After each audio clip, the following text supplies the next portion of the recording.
the more draconian the solutions have to be. That's a mathematical certainty. So I used to say to my colleagues, waiting is not a good option. And it's certainly not a good option in 2023 when, again, the trustees of Medicare and Social Security tell us they're going to be insolvent by 2034. What does that mean? That means everyone who receives Social Security is going to take a 23 to 24% cut. That's what the law provides.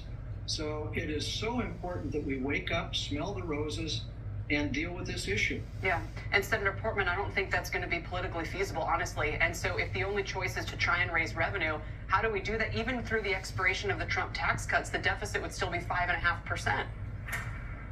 Well, you have to do three things. One, you need to grow the economy, and this is all related. As we said earlier, to the extent you have this huge fiscal overhang, it's very difficult to have the economy meet its potential. Second, you have to deal with the revenue side, and that's tough for those of us who are on the Republican side.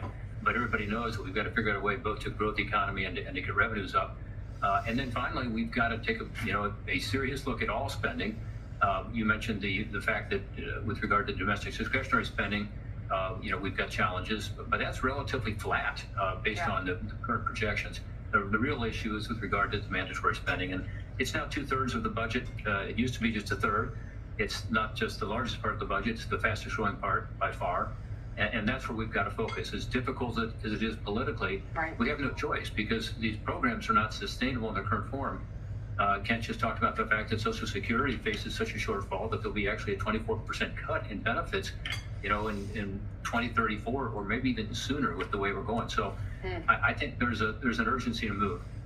Urgency is right. I nominate Conrad Portman for the new commission. I think you've stepped. You both know this better than anybody. I can't think of anyone better to try to tackle these challenges. Thank you for joining me today. Really.